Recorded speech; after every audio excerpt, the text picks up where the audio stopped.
వాటికి ఒకే ఆలోచన, ఒకే మనస్సు, కాన్సన్ట్రేషన్గా ఉంటాం. ఏక మనస్సు అంటే బైబిల్ గ్రంథంలో ఎజ్రా గ్రంథం చేద్దాం. 393 పేజీ, 393 పేజీ ఎజ్రా గ్రంథము. మరి పరిశీలిద్దాం. 3వ అధ్యాయము 1వ వచనం. 3:1. 7వ నెలలో ఇశ్రాయేలీయులు తమ తమ పట్టణములకు వచ్చిన తరువాత జనులు ఏక మనస్సు గలవారై యెరూషలేములో కూడి యెహోదాకు కుమారుడైన యెషూవయును యాజకులైన అతని సంబంధులను షయల్తీయేలు కుమారుడైన జెరుబ్బాబెలును అతని సంబంధులు లేచి దైవజనుడైన మోషే నియమించిన ధర్మశాస్త్రమునందు వ్రాయబడిన ప్రకారముగా దహన బలులు అర్పించుటకై ఇశ్రాయేలీయులు దేవుని బలిపీఠమును కట్టిరి. స్తోత్రం, హల్లెలూయా. బలిపీఠాన్ని కట్టి రేపు మంగళవారం నుంచి మనం దేవునికి బలిపీఠం కడుతున్నాం. మన హృదయంలో కడతా ఉన్నాం, మందిరంలో కూడా కడతాం. దహన బలులు అర్పించడం కోసం, నీ పాపాలు ఒప్పుకొని, నీ శాపాలు తీసివేయమని, నీ కుటుంబ ఆర్థిక పరిస్థితులను మార్చమని, ప్రభుని గోదాడుకోవడం కోసం, నీ ఆరోగ్యం కోసం, నీ కుటుంబం కోసం, నీ సంఘక్షేమం కోసం, సంఘ అభివృద్ధి కోసం, సంఘ కాపరి కోసం, మరి కాపరి యొక్క భార్య కోసం, పిల్లల కోసం, మీ భర్తల కోసం, భార్యల కోసం, పిల్లల కోసం, వెలది కొత్తపల్లి గ్రామం కోసం, చందలపల్లి మండలం కోసం, ఎన్టీఆర్ జిల్లా కోసం, ఆంధ్రప్రదేశ్ రాష్ట్రం కోసం, భారతదేశం కోసం, ప్రపంచం కోసం ప్రార్థన చేయబోతున్నాం. స్తోత్రం, హల్లెలూయా. ఏక మనస్సు కలిగి, ఏక మనస్సు, అందరం కూడా ఒకే మనస్సు, ఒకే ఆలోచన, యెరూషలేము క్షేమం కోసం. ఎందుకంటే యెరూషలేము క్షేమంగా లేదు. ఇప్పుడు మన దాకా సిరియాతో యుద్ధం చేసింది, ఇప్పుడు హెజ్బుల్లాతో యుద్ధం చేస్తా ఉంటారు. ఆ చుట్టుపక్కల గ్రామాలన్నీ కొద్ది గ్రామాలే కానీ వాళ్ళకి పట్ల ఒక విజయవాడ అంత పట్టణం ఉన్న దేశం ఇశ్రాయేల్ దేశం ఉంటుంది. 6 లక్షల జనాభా ఉంటారు. మన విజయవాడ పట్టణం ఎంత అయితే ఉంటుందో 7 లక్షల జనాభా ఉంటుంది. అంత దేశమే ఇశ్రాయేల్ దేశం, పెద్ద దేశం. కానీ చుట్టుపక్కల ఉన్న దేశాన్ని గడగడగడలు నడిచేస్తాను. అసలు నాకు ఆ యుద్ధం గురించి వార్తలు ఏంటంటే నవ్వుకుంటా ఉంటాను. వీళ్ళు ఎంత శక్తివంతులయ్యండి యెహోవా బిడ్డలు, పక్కన దేశాలలో అసలు అల్లాడిపోతున్నారు. రష్యా పెద్ద దేశం అండి, ఉక్రెయిన్ చిన్న దేశం, జెలెన్స్కీ యూదుడు ఆ దేశాన్ని పరిపాలిస్తున్నాడు. పెద్ద దేశాన్ని యూదుడు, చిన్న దేశం అంతా మన నందిగా జగైపాట పట్టణాలు ఉంటుంది ఆ దేశం. ఆ చిన్న దేశం ప్రజలాడుతున్నాయి అంటే యెహోవా శక్తి మాకు. స్తోత్రం, హల్లెలూయా. అసలు ఆ యుద్ధం చూస్తా ఉంటే ఎంత ఆశ్చర్యం అంటే, వాళ్ళు మిసైల్ వేస్తా ఉంటే మధ్యలో మిసైల్ పేల్చేస్తున్నారు. వీళ్ళు వేసే మిసైల్ వాళ్ళు పేర్చలేకపోతున్నారు. వాళ్ళ పట్టణాలు మొత్తం నాశనం అయిపోతుంది. అసలు వాళ్ళ దేశం మొత్తం అంటే ఇస్రాయేల్ దేశం మొత్తం కూడా గొడుగేశారు. మన వర్షం పట్ల గొడుగేసుకుని పోతాం కదా, దేశం మొత్తాన్ని గొడుగేసారు. ఉక్కు గొడుగు, ఏ గొడుగు? ఉక్కు గొడుగు. టెక్నాలజీ గాలిలో గొడుగేసారంట. గాలిలో గొడుగేసి ఏ క్షణి కానీ ఏ ఆయుధంగా పడకుండా ఆ గొడుగులో రావడం పేరుపోతుంది. అసలు ఎంత భారతదేశం పోయి 150 కోట్ల మంది జనాభా ఉన్న భారతదేశంలో, అయ్యా మీ ఆయుధాలు మాకు అమ్మకానికి పడుతున్న పరిస్థితి. అంత నాలెడ్జ్, జ్ఞానం, అంత జ్ఞానం. ఇప్పుడు సెల్ ఫోన్స్ ఉన్నాయి మన దగ్గర. వాళ్ళ దగ్గర ఏ టెక్నాలజీ? మన చేతిలో సెల్ ఫోన్ మొత్తం అందరూ పేర్చిపడేస్తారు. మన పేరు చేస్తే ఎక్కువ వాళ్ళే అల్లాడిపోయారు.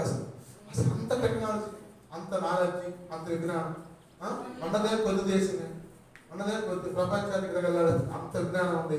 గాలిలో గొడుగు కట్టారు. సాలిడ్ గూడలు ఉంది కదా, సాలిడ్ గూడ ఎక్కడుంది? మధ్యలో రంధ్రం చేసి చుట్టూ ఎట్టాలి అట్టలేరు వాళ్ళు. సాలీని తీసుకుని ఉదాహరణ కలిగారు వాళ్ళు. అలేలుయా. అంత తెలియకల దేశం, జ్ఞానమైన దేశం, జ్ఞానమైన దేశం. ఆ దేశం కోసం ఏక మనసుతో మనం ప్రార్థన చేయాలి. బైబిల్లో కీర్తనకారుడు అన్నాడు అన్నమాట, యెరూషలేము క్షేమం కోసం ప్రార్థన చేయాలి. యెరూషలేము క్షేమం కోసం ప్రార్థన చేయాలి అంటే మన కుటుంబ క్షేమం కోసం మనం ప్రార్థన చేసే కంటే యెరూషలేము క్షేమం కోసం ప్రార్థన చేస్తే అన్నీ అనుగ్రహించబడతాయి. స్తోత్రం, హల్లెలూయా. వెంకటరామ గారు అన్నదమ్మా ఆపరేషన్ చేయించుకొని 3 సంవత్సరాల కింద చెప్పారు. 3 సంవత్సరాలు నా దేవుడు నాకు స్వస్థపడుతుంది అని చెప్పి నాకు గ్యారెంటీ ఉంటాయా, అందుకే చేయించుకోవాలని చెప్పారు. కాబట్టి విశ్వాసం, నమ్మకం, ప్రేమ. కాబట్టి 7వ నెలలో జూలై మాసం, 7వ నెల అంటే కోసం జూలై నెలలో ఇశ్రాయేలు మొత్తం కూడా తమ తమ పట్టణాలను విడిచి వచ్చిన తర్వాత ఏక మనసు గలవారు యెరూషలేములో కూడుకొని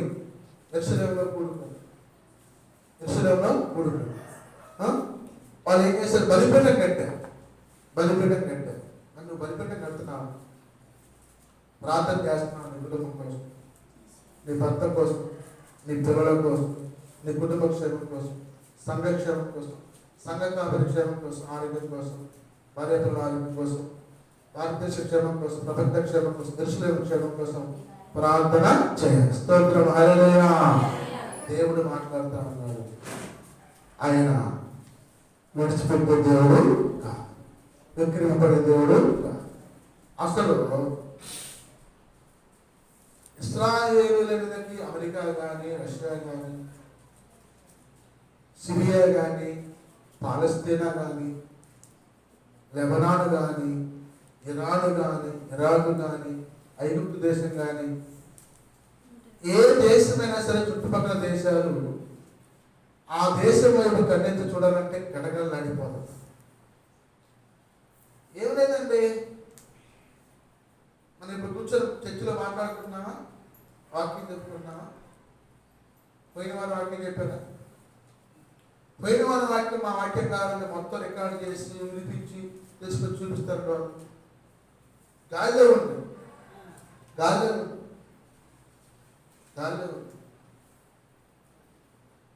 1950లో మా తాత చూపిస్తారు, రికార్డ్ చేసి షూట్ చేసి అంత టెక్నాలజీని వాళ్ళు డెవలప్ చేశారు. మాయామచ్చింద్ర అంటారు కదా, మాయామచ్చింద్ర కాదు, నిజంగానే తయారు చేసి చూపిస్తున్నారు వాళ్ళు. స్తోత్రం, హల్లెలూయా. అంతగా మొట్టమొదటి కరోనా రోగానికి మందు పెట్టి కనిపెట్టింది వాళ్ళు.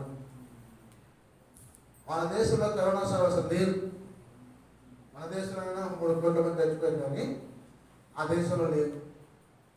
అసలు వాళ్ళు మాస్క్ లేకుండా తిరిగారు. వైద్య శాస్త్రంలో కానీ, విజ్ఞాన శాస్త్రంలో కానీ, అభివృద్ధిలో కానీ, వ్యవసాయంలో కానీ, దేంట్లోనైనా సరే ముందంజలో ప్రపంచం కంటే ముందున్నారు. ఇప్పుడు బ్లింకర్స్ వైబ్రేషన్ నీళ్ళు పైకి తింటా ఉంటాయి. ఆ వ్యవసాయాన్ని ఇంద్రా టెక్నాలజీ వ్యవసాయం ఉంటుంది. దాన్ని పొలంలో మొత్తం పరిచి నీళ్లు పైకి లేస్తూ ఉంటాయి. వర్షం పడడానికి మొక్కలు మోసం చేయండి, మొక్కలే వర్షం పడదని చెప్పి వీక్షించి పంటలకు పడతాను. అంత టెక్నాలజీ డెవలప్ చేస్తారు. ఎడారిలోనైనా అంత ఇసుక అక్కడ ఏముండదు, పంటలు, లోయలు, ఇసుక.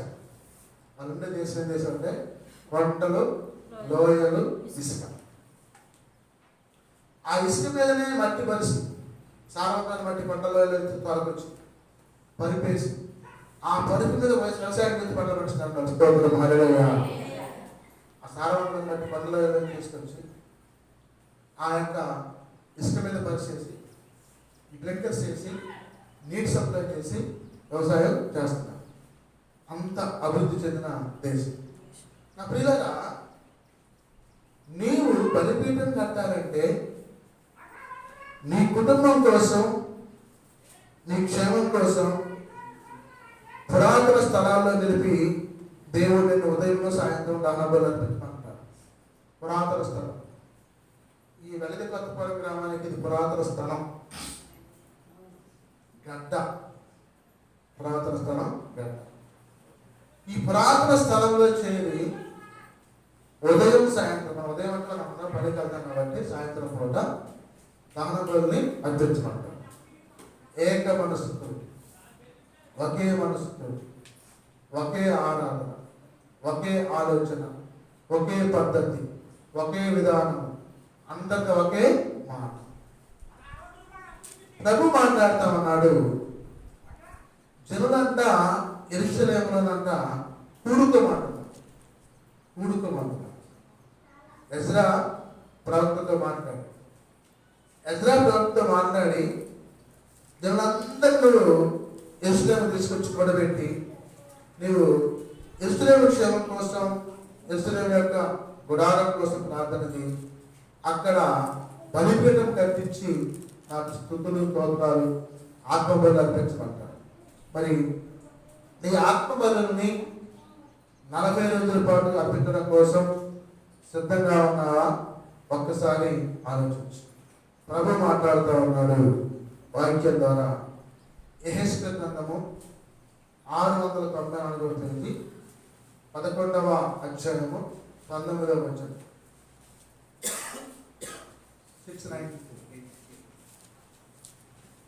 11వ అధ్యాయము 19వ వచనం. వారు నా కట్టడలను నా విధులను అనుసరించి గైకొనున్నట్లు నేను వారి శరీరములో నుండి రాతి గుండెను తీసివేసి వారికి మాంసపు గుండెనిచ్చి వారికి ఏక మనస్సు కలుగజేసి వారి ఎంత నూతన ఆత్మ పుట్టించు. స్తోత్రం. హల్లెలూయా. చూశారు? నీ రాతి గుండెను తీసివేసి కఠినమైన పాషాణ హృదయాన్ని కలిగించి మాంసపు గుండెనిచ్చి ఏక మనసుతో నూతన ఆత్మని పుట్టిస్తా ఉంటాను. నువ్వు చేసే ప్రార్థన అందరం కూడా ఒకే మనసుతోటి, ఒకే ఆత్మతోటి మనందరం కూడుకొని మన హేయక్రియలు మానుకోమంటాం. హేయక్రియలే మానుకోమంటాం అంటే చెడు కార్యం, దొంగతనము, అబద్ధములు, మోసములు, వేషసాపేక్షం, అబద్ధపు మాటలు, అటు ఇటు చెప్పే కొండెగద్దలు, తర్వాత కొంపరాక్షవాలు, నీ యొక్క చండాలకు వదలబోతు మాటలు తీసివేసుకొని నీ రాతి గుండె తీసివేసి మాంసం గుండెగా ప్రభుని అనుగ్రహించి, అయ్యా నేను పాపిని ప్రభు, మా సంఘం మొత్తం కూడా ఏకమనస్సుతో కూడుకొని ప్రార్థన చేయడం కోసం సిద్ధపడతా ఉంది. నా రాతి గుండెను తీసివే ప్రభు, నా పాపాలు క్షమించగా, నా దోషాలు క్షమించను ఆయన. అయ్యా మేమందరం కూడా ఒకే ఆత్మతో నివసించడం కోసం మమ్మల్ని మరి సిద్ధపడి దయచే ప్రభు నువ్వు ప్రార్థన చేయ. ఒక ముసలి ఆయన ఒక స్కూల్కి హెడ్ మాస్టర్, గెస్టెడ్ హెడ్ మాస్టర్, మంచి పాఠాలు చెప్పేద్దామన్న మాస్టర్, మ్యాథ్స్ టీచర్. ఆయన స్కూల్లో ఒక పిల్లవాడు మరి రెండవ పిల్లవాడి యొక్క జామెట్రీ బాక్స్, స్కూల్ ఫీజు కట్టడానికి డబ్బులు జామెట్రీ బాక్స్లో పెడితే వాడు చూశాడు పక్కడు, ఆ బాక్స్తో సహా లేపేశాడు. వాడు లబోదీమ నేర్చుకుంటూ హెడ్ మాస్టర్ గారి దగ్గరికి చెప్పాడు, మాస్టర్ నేను స్కూల్ ఫీజు కడతామని చెప్పి డబ్బులు తెచ్చాను, జామెట్రీ బాక్స్లో పెట్టాను, డబ్బులు లేవు, బాక్స్ లేదండి, పోయింది అని కంప్లైంట్ చేశాను. సరే హెడ్ మాస్టర్ ఏం చేశారంటే ఒక ఇద్దరు పిల్లలు పిలిపించి స్కూలు ఆ క్లాస్ మొత్తం 50 మంది ఉన్నారు సుమారు, 2 రీళ్ళు నల్ల రిబ్బన్ తెప్పించి మూర కట్ చేయించాడు. మూల కూడా కట్ చేపించి పిల్లలందరికీ గంతలు కట్టారు. పిల్లలందరికీ గంతలు కట్టారు. ఆ మొత్తంలో ఆయన కూర్చోరు, దేవుడు బయటికి పోవాలి, కుర్చీ వేసుకొని కూర్చొని అందరినీ చెక్ చేస్తాడు. ఇక ఒక పిల్లోడి యొక్క పొట్టలో లాంగ్ జేబులో ప్యాంట్ జేబులో బాక్స్ చక్కగా తెలియదు పీకి పక్కన పెట్టాడు. అందరిని బయటకు పంపిస్తాడు. ఆయన పక్కన పంపించాడు. అందరూ పోయారు. పోయిన తర్వాత ఇక ఆయన ఆ పిల్లలందరినీ మళ్ళీ పిలిచి ఆ బాక్స్ తీసేవాడు. ఏ బాక్స్ అయితే పోయిందో ఆ పిల్లలకి బాక్స్ అప్పు చెప్పి మళ్ళీ వెళ్ళిపోయిన క్లాస్లో కూర్చున్నాడు. కూర్చున్న తర్వాత ఆయన రిటైర్డ్ అయిపోయిన తర్వాత మన వాళ్ళు చదువుకుంటున్నారు. వేరే స్కూల్లో కార్సెప్ స్కూల్ వాళ్ళని మిషనరీ స్కూల్లో తెలిస్తే వాళ్ళ పిల్లలకి మన వాళ్ళకి ఫీజు కట్టాలి. ఎందుకు కట్టాలంటే ఆయనకి జ్వరం, ఆయన భార్యకి జ్వరం, కొడుకులకి జ్వరం, వాళ్ళకి జ్వరం, అందరికి కూడా డబ్బు చేసి ఆ నెల మొత్తం డబ్బులన్నీ కూడా హాస్పిటల్కి వెళ్ళిపోయి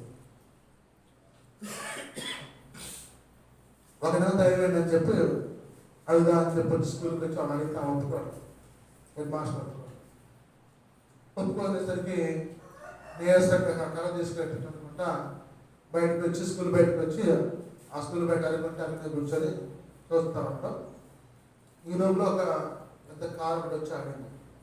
ఆ కారులో నుంచి కలెక్టర్ గారు దిగి తిరుగుకుంటూ వచ్చి ఆయన కళ్ళమే పడి ముందు పెట్టుకున్నాడు. మంత్రులు వచ్చారు, పోలీసులు వచ్చారు. ఈ ముసలానికి అర్థం కాదు ఎవరి పిలవడం సంగతి. ఇక అర్థం కాకపోయేసరికి ఇక చెప్పాడు. ఏమని చెప్పాడు, అయ్యా నేను స్కూల్ హెడ్ మాస్టర్ చేసేటప్పుడు మరి ఆ స్కూల్లో అప్పుడు బాక్స్ దొంగతనం చేసింది నేనే. నేను దొంగతనం చేసి బాక్స్ తీసినా కానీ మీరు నియమం లేదు. అప్పటి నుంచి నేను మారిపోయి బాక్స్ దొరుకుని కలెక్టర్ అని చెప్పి అన్నాడు. అప్పుడు ఈ ముసలాయన వాడు హెడ్ మాస్టర్ గారు, నేను కూడా మీతో పాటు గంటలు పెట్టుకున్నానయ్యా, నువ్వెవరో నాకు తెలియదు, ఇప్పుడు నువ్వు చెప్తే తెలిసిందని చెప్పి స్తోత్రం హల్లెలూయా. ఆ రోజు ఆ హెడ్ మాస్టర్ గారు ఆయన కూడా గంటలు కట్టు. ఆ గంటలు కట్టుకోకపోతే ఆ పిల్లవాడు ఆయన దృష్టివంతుడు దొంగ అని హీనంగా చూస్తాడు, తక్కువ చూస్తాడు. చూడండి అంత జ్ఞానం, అంత చూడటం ఆయనకి ఇష్టం లేక ఆ పిల్లవాడిని కళ్ళకు కూడా గంత కట్టుకొని ఆ బాక్స్ తీసి పిల్లవాడికి అప్పు చెప్పేసి ఇంకా సమయంలో వదిలేశాడు. వాళ్ళు దండించాలి కట్టుకొని. అదే వేరే వాళ్ళు పక్కన పిలిచి పక్కన కట్టేసి అందరిని పంపించి కొట్టేవాళ్ళు కొట్ల. కానీ ఆ పిల్లడు ఏమయ్యాడు, కలెక్టర్. స్తోత్రం హల్లెలూయా.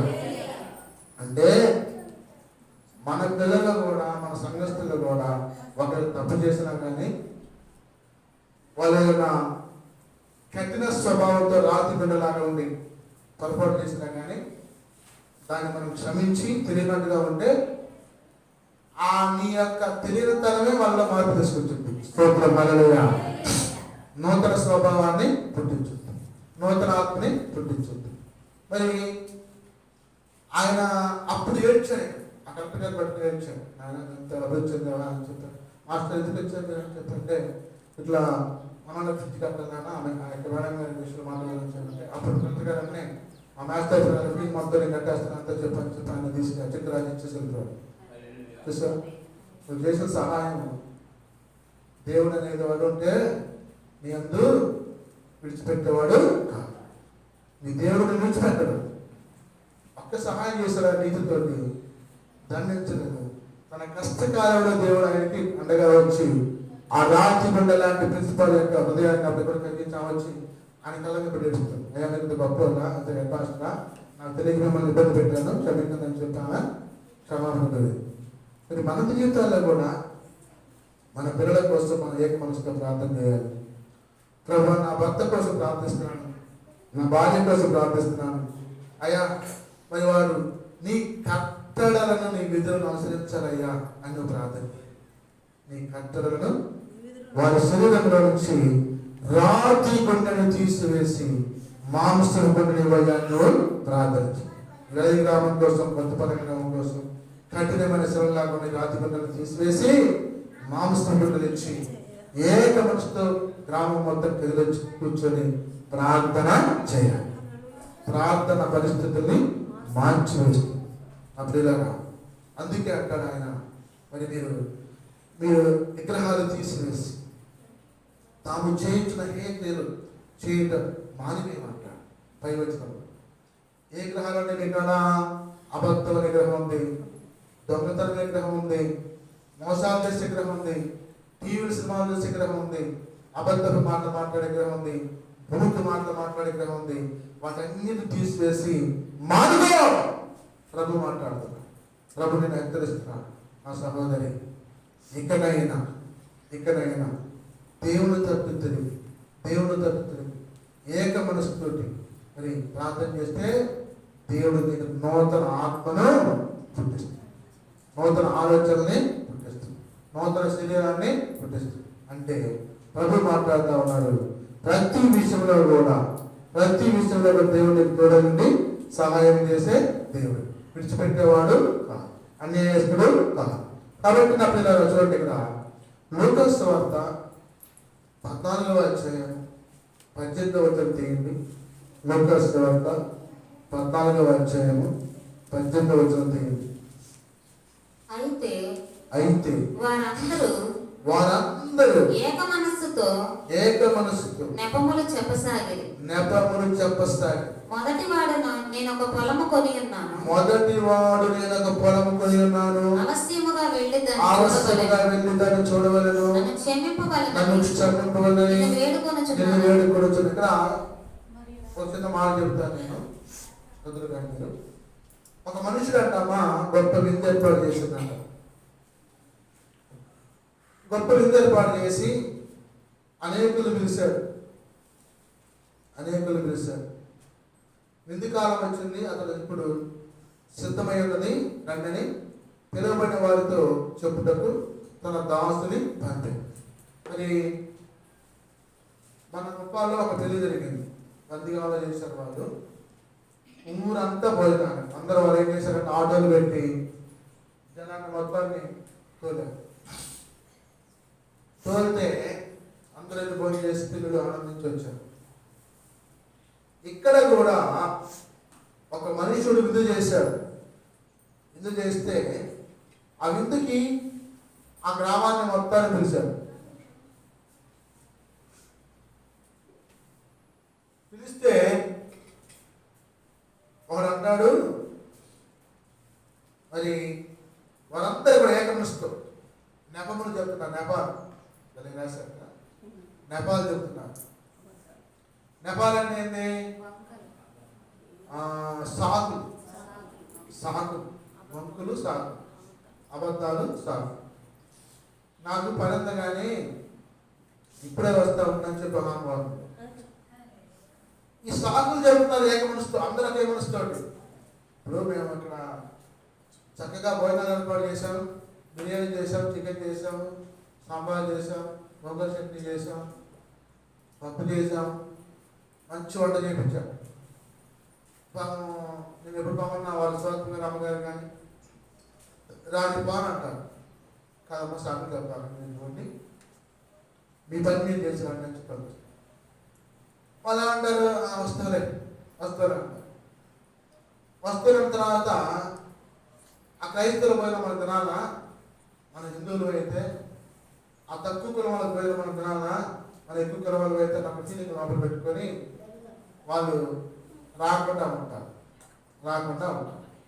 నేనేం కాదు తొందర పండిస్తే మీకు మిగిలిపోతుంది, ఇంట్లో పడేస్తాను అనుకున్నాను. ఇక్కడ నుంచి ఆ పని చేయట్లేదు. మొత్తాలకు వాళ్తున్నాను, డాక్టర్ గారిని ఆటో పిలిపించి ఎవరికైతే ఆకలి ఉంటే వాళ్ళకి అది వాళ్తాం. వాళ్ళందరూ అక్కడ ఎగబెట్టి కొడుకుంటే అనుకున్నాను. పారేది ఒకసారి 30,000 ఒకసారి 15,000 చెప్తున్నాను. ఒకసారి అమ్మగారికి ఇది వెళ్తే అమ్మగారికి అందరూ పెంచిపెట్టి ఆహారం అయితే పారేది. నెపాల్ చెప్తున్నారు, నెపాల్ సాకులు చెప్తున్నారు. ఈ బైబిల్ గ్రంథంలో కూడా వీళ్ళందరూ సాకులు చెప్తున్నారు. స్తోత్రం హల్లెలూయా. పరిశుద్ధతలో మహనీయుడవు నీ వంటి దేవుడు జగమున లేడు. పరిశుద్ధతలో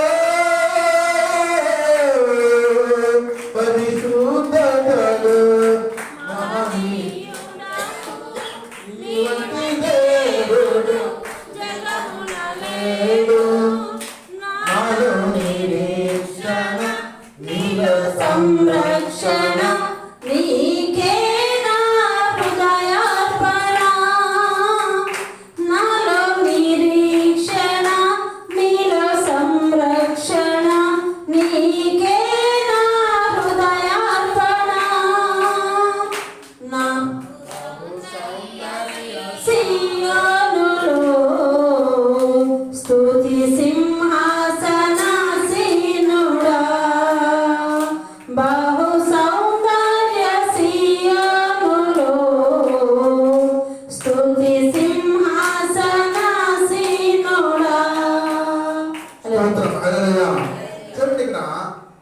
నెపాలు చెప్తున్నారు. నెపాలు మొదటి వాడు అంటున్నాడంట, నేను పొలం కొనుక్కున్నానయ్యా, తొందరగా మీరు చూసాను. అరే బాబు మంచి ఉంది, ఏర్పాటు చేసినారా, భోజనం చేసుకోవాలంటే పొలం కొన్న అక్కడ దాన్ని చూసుకోవడం లేకపోతే లేచిపోతుంది.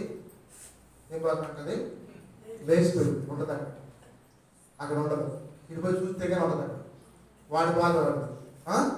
రెండో వాడు అంటాడు, మరి ఒకడు నేను 5 జతల ఎడ్లను కొని ఉన్నాను, నేను 5 జతల ఎడ్లు కొన్నాను, వాటిని పరీక్షింప వెళ్తున్నానని నన్ను క్షమింపవలనని వేడుకొంచున్నానని. 5 జతలు ఎన్ని చేస్తామా? 5 రోజులు 10 ఎడ్లు కొన్నాడు, 5 జతలు కడతాడు. పొలం దున్నుతున్నాయి, ఇటు పోయి ఎదురు దున్నుతున్నాడికి మనం ఎడ్లు పోయి దున్నుతున్నాయండి. నువ్వు పోయి నుంచొని దున్నుతావా? దున్నావు. భోజనం చేసుకోకపోయినావా? నేను పొలం పోయి ఎదురు చూడాలన్నాడు. చూడండి, ఒకడేమో పొలం కొన్నా, పొలం చూడాలి. రెండోడు ఎడ్లు కొన్నా, వాడిని పరీక్షించాలంటాడు.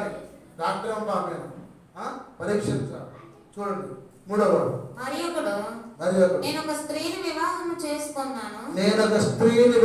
చేసుకున్నాను, అందుచేత నేను రాలేను. వీడు కొత్త పెళ్ళికొడు, అయ్యా నాకు కొత్త పెళ్ళైంది. ఏమన్నారమ్మా? కొత్తగా పెళ్ళైంది. విషయంగా నా దగ్గర మధ్య అడుగు, కొత్తగా పెళ్ళైంది అంట. అట్లనే ఇలా అన్నాడు, నాకు కొత్తగా పెళ్ళైంది, నేను నా యొక్క బాధ్యతలు పెట్టిన రానని చెప్పి వీడు అంటాడు. 3 సార్లు వచ్చింది ఇక్కడ. ఎన్నిసార్లు? 3 సార్లు. ఒకటేమో పొలం కొనడం, రెండోవాడు ఇల్లు కొనడం, వీడు పెళ్లి చేసుకున్నాడు. 3 సార్లు చెప్పాడు. చదువు. అప్పుడు ఆ దాసుడు తిరిగి వచ్చి ఈ మాటలు తన యజమానికి తెలియజేయగా ఆ ఇంటి యజమానుడు కోపపడి నీవు త్వరగా పట్టణపు వీధులలోనికి సందులలోనికి వెళ్ళి పేదలను గుడ్డివారిని ఇక్కడికి తోడుకురమ్మని ఆ దాసునితో చెప్పాను. అంతటా ఆ దాసుడు ప్రభువా చేతులు కానీ ఇంకా చెప్పాను. అందుకు యజమానుడు, నా ఇల్లు నిండుకున్నట్టు నీవు రాజమార్గంలోకి పోయి కంచెలోకి వెళ్ళి లోపలికి వచ్చినప్పుడు అక్కడికి వారిని బలపరిచి ఎవరైనా పిలవబడినవాడు ఆ మనుషుల్లో ఒకడును నా విందు వచ్చి చూడగాని మీతో చెప్పుచున్నాను. స్తోత్రం, హల్లెలూయా అన్నాడు. ఈ 13-14 వచనాలు ఉంటుంది మాట. నీవు విందు చేయనప్పుడు పేదలను, అంగవిహీనులను, గుడ్డివాళ్ళను పిలువు. నీకు ప్రత్యుపకారం చేయడం వారి ఏమీ లేదు కనుక నీవు దండుడవలదు. నీతిమంతుల పునరుద్ధానమును నీవు ప్రత్యుపకారం పొందుదు అని చెప్తాడు. ఇక్కడ ఈ మాటలో నీవు పగటి విందైనను రాత్రి విందైన చేయనప్పుడు నీ స్నేహితులైనను, నీ సహోదరులైనను, నీ బంధువులైనను, ధనవంతులకు నీ పొరుగువారినైనా పిలవవద్దు. వారు ఒకవేళ మరలా పెడుతుంది కనుక నీకు ప్రత్యుపకారము కలుగు. చూడండి, ఇక్కడ ఏమన్నాడంటే, సాయంత్రం మాకు ఫంక్షన్ ఉంది, కష్టాలు ప్రార్థన పెట్టాలి, మధ్యాహ్నం భోజనం చేసుకొచ్చి అన్నీ పోయిందాము. సరే, అక్కడికి వెళ్ళి వాళ్ళు మా బంధువులు వాళ్ళు పిలిచారు వెళ్ళాలి. రేపు నేను ఏం చేయాలి? మళ్ళీ వాళ్ళని పక్కన పెట్టి వాళ్ళు మనం పిలిచి భోజనం పెట్టాలి. మీకు అర్థం కనుక చెప్తాను పెట్ట. ఆయన అన్నాడు, యేసయ్యా నీ ఇరుగువారినైనా పొరుగువారినైనా బంధువులైనా స్నేహితులను పిలుస్తూ విందు పెడితే నీకు వాళ్ళ మీద పెడతారు బాబు, నీకు ఫలితం రాదు. అడుక్కునే వాళ్ళని, కుంటివారిని, గుడ్డివారిని, మోగవారిని, చెవిటి వారిని, అంటే ఈ వాళ్ళు పక్కన లేని వాళ్ళని పిలిచి అంత భోజనం పెట్టు, నీకు ఆహారం అనేది సిద్ధించబడుతుందని చెప్పి ప్రభు చెప్తున్నాడు. ఒక రోజు నేను ఏం చేశానంటే, ఆ రోజు సందర్భం వచ్చింది, నేను భోజనం చేసి ఒక ప్యాకెట్ భోజనం ప్యాకెట్ కోసం తెప్పించాను.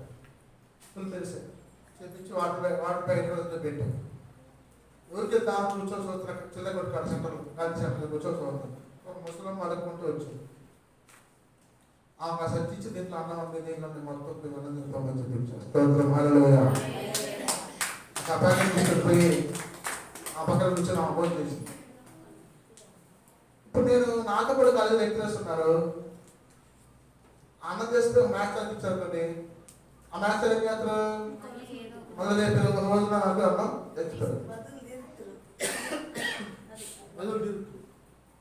అంటే ప్రభు మాట్లాడుతూ ఉన్నాడు, ప్రత్యుపకారం చేయని యొక్క అన్యహీనులకు సహాయం చేస్తే పరలోక రాజ్యంలో యొక్క ప్రతిఫలం అధికంగా ఉంటుంది. అంటే పిలువబడ్డవారు అనేకులు, ఏర్పరచబడ్డవారు కొందరే. ఇక్కడ ఎడ్లు కాసేవాడు, పెళ్లి చేసుకున్నవాడు, పొలం కొన్నాడు, ముగ్గురు ఒకే మాట చెప్పారు ఏక మనసుతోడు. దేవరాము దేవరాము దేవరాము అని అలాగా సాగు రామల్లా సాగు చెప్తున్నారు. అయ్యో మన పొలం కొన్నా కత్తిపై చూసి వచ్చుకుంటాను, క్షమించాయండి రానట్లా క్షమించాయండి. ఇంకొకటి అన్నాడు 5 రెట్లు కొన్నా వాడిని ఒకసారి చూసి పరీక్షించుకొని వస్తా, క్షమించమని. ఇంకొకటి అయ్యో కొత్త పెళ్ళి అయ్యా నాకు అది ఇంకొకటి అంటాడు. ఏక మనసుతో రాత్రి రమ్మంటే సాగు. పొలం కావాలా, పొలం కాకపోతే ఎవరు పెడతారు మాకు? ఈయనెత్తారు రమ్మంటారు మాకు, ఈయన తెచ్చేస్తారు మాకు, 300 పోతాయి నాకు అని చెప్పి అనే ఆమె. ఇంకో ఆమె వారం నుంచి పని పోతే గారు ఇవాళ పోతున్నా ఒక్కరోజు క్షమించాలని చెప్పి ఇంకో ఆమె ఈయన తగ్గితే మమ్మల్ని వెళ్తుడు ఎవరు పెట్టమన్నారే వచ్చి మమ్మల్ని వెళ్తున్నాయి కదా మాకు ఇబ్బంది వెళ్ళడానికి అని చెప్పి ఇంకో ఆమె ఉంటుంది. ఇంకో ఆయన అన్నాడు ఏది మాకేం సంబంధం, అది మా దేవుడు, ఆయన మా దేవుడు వేరు మా ఎవరు వేరు, మీరు ఎందుకు వెళ్తున్నారు? ఇంకో ఆయన అంటాడు. ఏక మనసు నెప సాగు చెప్తాడు. ఎవరి కోసం చెప్పలేదంట దేవుడు అంటున్నాడు, ఎవరైతే నా కోసం నిరీక్షించి ఆశపడి ఉన్నారో వాళ్ళని పిలుస్తూ అన్నం పెట్టు, నీకు వాళ్ళు తిరిగి పెట్టరు, అప్పుడు నువ్వు ప్రతిఫలం అందుకుంటావు. స్తోత్రం హల్లెలూయా. వీధుల్లో పోయే వాళ్ళని, దారిలో అడుక్కునే వాళ్ళని, అంగవీధులను పిలిచిపెట్టు, అది ప్రతిఫలం, అది ఆశీర్వాదం, అది నెమ్మది.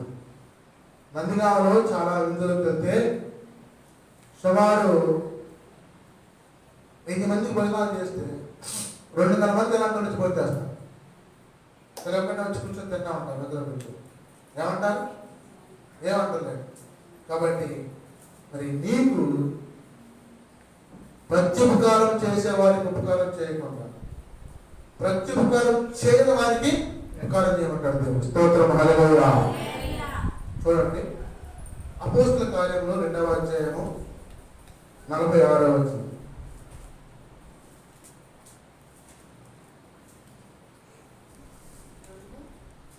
ఇక్కడ ఒక మాట చెప్తున్నారు, వెళ్దాం. బహుజన సమూహం ఆయనతో కూడా వెలుచున్నప్పుడు ఆయన వారి తట్టు తిరిగి, ఎవడైనా నా యొక్క ఎద్దకు వచ్చి తన తండ్రిని, తల్లిని, భార్యను, పిల్లలను, అన్నదమ్ములను, అక్క చెల్లెలను, తన ప్రాణమును సహా దేశింపకుంటే వాడు నా శిష్యుడు. యేసు ప్రభు శిష్యులు అయిన వాళ్ళు ఎవరైతే ప్రాంతం వచ్చేవారు ఉన్నారో ఏక మనసుతో, మా ఆయన ఉన్నాడు, మావిడ ఉంది, పిల్లలు ఉన్నారు, తల్లి ఉంది, తండ్రి ఉన్నాడు అని సాకులు చెప్పకుండా అన్నీ విడిచిపెట్టొచ్చి నన్ను వెంబడిస్తాడు, వాడే నా శిష్యుడు. స్తోత్రం హల్లెలూయా. మాట అంటే నేను ఒకసారి రమేష్ అన్నకి యాక్సిడెంట్ అయింది. దోస్తున్న రమేష్ అన్నకి యాక్సిడెంట్ అయింది. కాలు ఇరిగింది. విజయవాడ హాస్పిటల్లో పెట్టారు.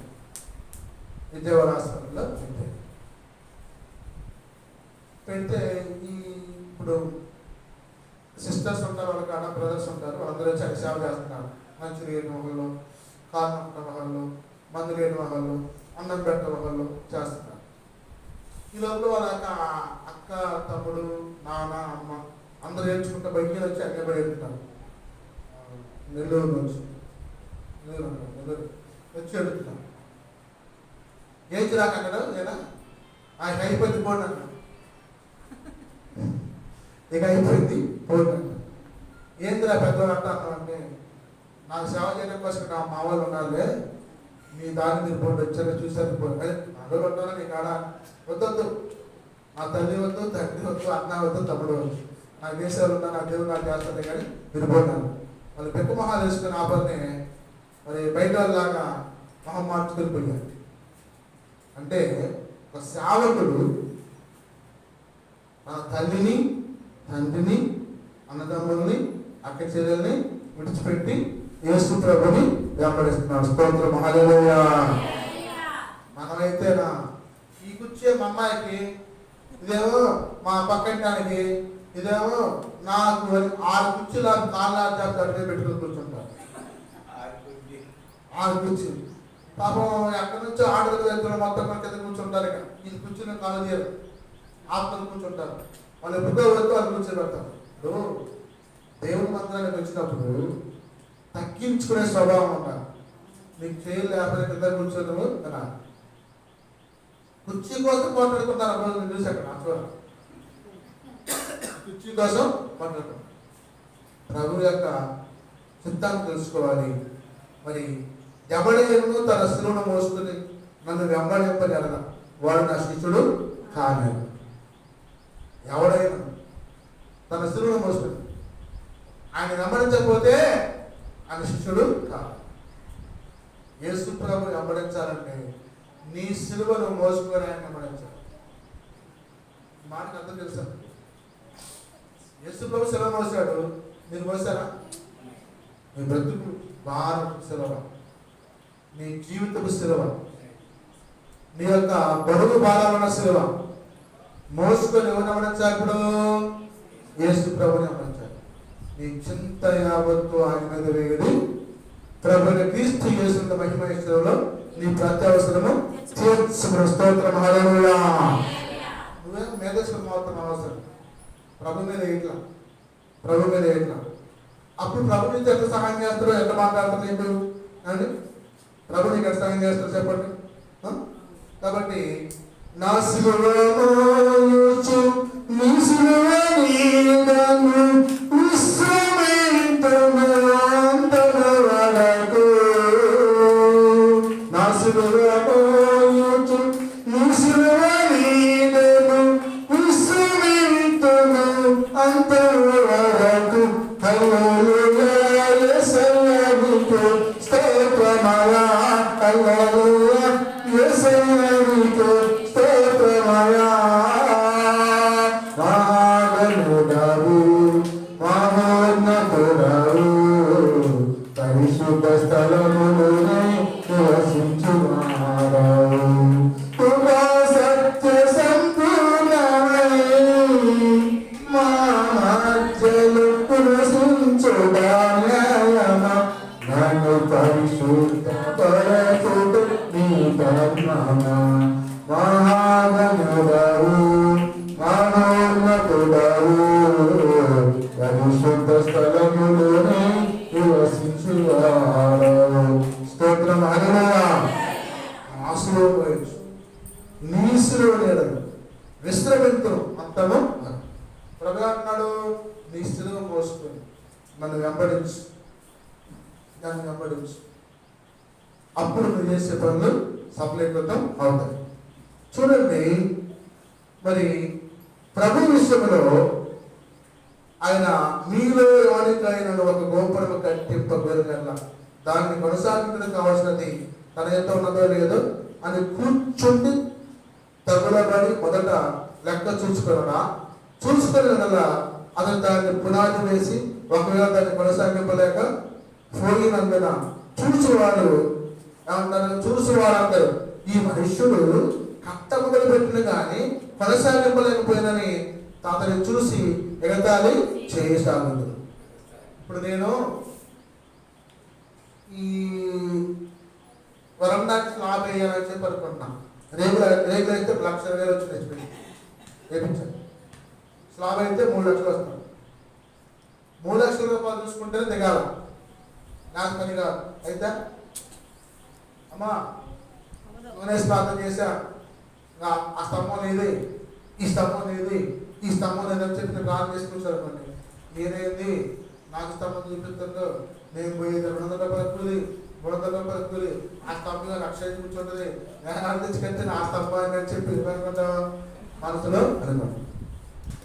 అంతేనా? అంటే యజమానుడు ముందుగానే లెక్క చూసుకొని దానిని పూర్తి చేయాలి. కింద స్లాబ్ నేను పూజ చేశానంటే మొత్తం లెక్కేసాను, 4.5 లక్షలు వచ్చింది. మీరు ఇచ్చింది మొత్తం 40,000 అయింది. ఇచ్చారు ఇచ్చారు 40,000. 40,000 సిమెంట్ కట్ట వచ్చింది. 4 లక్షలు అక్కడ కావాలి. రాత్రి చేశాను, వచ్చింది, చేశాను, అయిపోయింది. ఇంకా 60,000 రూపాయలు అక్కడ అప్పుడు కొట్టి చిన్నగా 30 దాకా సాగింది. ఆ 30 వరకు పూజ చేస్తాను తొందరలో. అంటే ఒక పని మనం మొదలుపెట్టినప్పుడు ఎస్టిమేషన్ వేసుకోవాలి ఫస్ట్. నేను మా 5 అన్నదమ్ములకి పెళ్ళిళ్ళు చేశాను. 2 అబ్బాయికి, 3 అబ్బాయి, 4 అబ్బాయికి, 5 అబ్బాయికి, అమ్మాయికి పెళ్ళిళ్ళు చేశాను. ఏ పెళ్ళికి ఎంత ఖర్చు అయితే ముందు లెక్క రాసుకున్నాను. ఆ డబ్బులు దగ్గర పెట్టినాను. నగలు లేకపోతే 3 ఉండాలి, ఇంకో 3 కావాలి, ఇంకో 3 అప్పు తెచ్చి అది పెట్టేవాడు. అప్పు పెళ్లి చేసేవాడు. అందరు పెళ్ళిళ్ళు అంతే చేసి ఏది కుదర లేకుండా బంగారం కానీ వాళ్ళ బట్టలు కానీ మొత్తం. అంటే నీవు ఒక పని చేసేటప్పుడు ఏక మనసుతోటి ముందు ఎస్టిమేషన్ వేసుకోవాలి, ఎంత ఉంది తెలుసుకోవాలి. ఒకవేళ ఇంకా లేకపోతే ప్రభుత్వం ముందు పెట్టి అడగాలి, ప్రభు మా మందిరానికి ఒక వ్యాధి కావాలయ్యా, ఒక బైక్ కావాలి, బైక్ పాడైపోయింది, సహాయం చేయాలంటే ప్రార్థన చేయాలి. ఎంత ఉంది బైక్? 1,00,000 అయింది, 2 అయింది, వ్యాధి ఎంత అయింది, 7 లక్షలు అవుతుంది. ప్రార్థన ఎవరు మనసులతో మాట్లాడుతున్న దేవుడు మాట్లాడే తీసుకుని తప్పకిస్తాడు.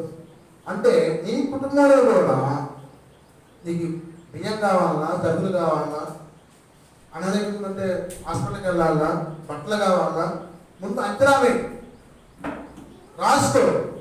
ఆ చీటీ పెట్టి రాస్తుంది దేవుడిని స్తోత్రం హల్లెలూయా. అంటే ప్రభు మాట్లాడుతూ ఉన్నాడు. మరి ఈ మనుష్యుడు కట్ట మొదలు పెట్టిన దాని కొనసాగింపులైపోయిన ఎగతాళి చేయదు. ఏ రాజులను మరి ఒక రాజుతో యుద్ధం చేయబడినప్పుడు తన మీదకి 20,000 మందితో వచ్చి వారిని 10,000 మందితో ఎదిరించే శక్తి తనకు కలదో లేదు అని కూర్చుని మొదట ఆలోచన కూడా శక్తి లేని అన్నట్టుగా దూరంగా ఉన్నప్పుడే రాయబారిన వాటిని సమాధానం చేసుకుని చూసారు కదా. ఆ ప్రకారమే మీరే తగిన దంతలు విడిచిపెట్టిన వాడు నా శిష్యుడు కాదు. మంచి పాట మాట్లాడే ప్రభు. 2 రాజులు ఉన్నారండి. ఈ రాజు 10,000 సైన్యం ఉంది, ఈ రాజుకి 20,000 సైన్యం ఉంది. ఎవరు వెళ్తారు?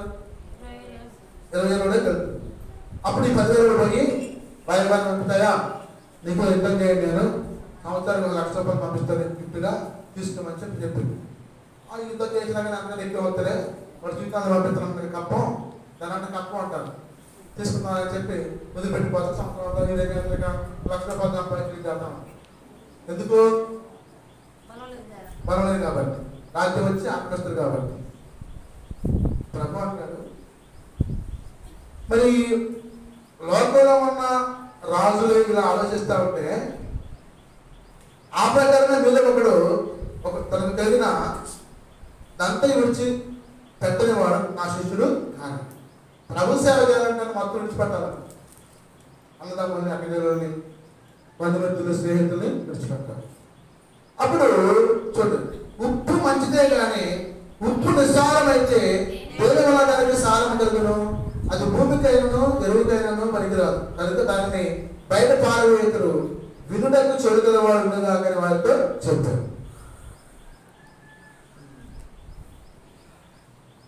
నీ యవ్వన కాలం అంటే ప్రభు కారణం అయ్యా. ముసళ్ళు అయిపోయిన నమ్ముకుంటారు అయ్యా వచ్చింది. అంత అయిపోయింది నమ్ముకుని ఏం చేస్తాం? చాలా యవ్వన కాలం నమ్ముకుని ప్రభు కారణం అయ్యా. ఉప్పుని దేనికి వాడతాం? కూరల రుచి కోసం వాడతాం.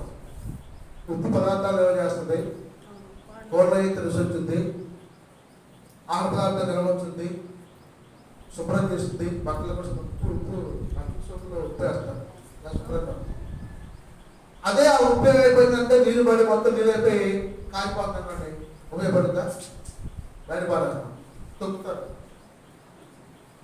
తొక్కే వాడిలాగా ఉండబాకు, సారవంతమైన వాడిగా ఉండు. ఏక మనసుతో ఆలోచించు. దేవుని సన్నిధిలో నువ్వు నాటబడి మొక్కలాగా ఉండు, సారవంతంగా ఉండు, నిస్సారంగా ఉండబాకు. దేవుని వాక్యంతో మాట్లాడు. అపోస్తలుల కార్యములు 2వ అధ్యాయం 46వ వచనం. 2:46. మరియు వారు ఏక మనస్కులై ప్రతి దినము దేవాలయంలో తప్పక కూడుకొనుచు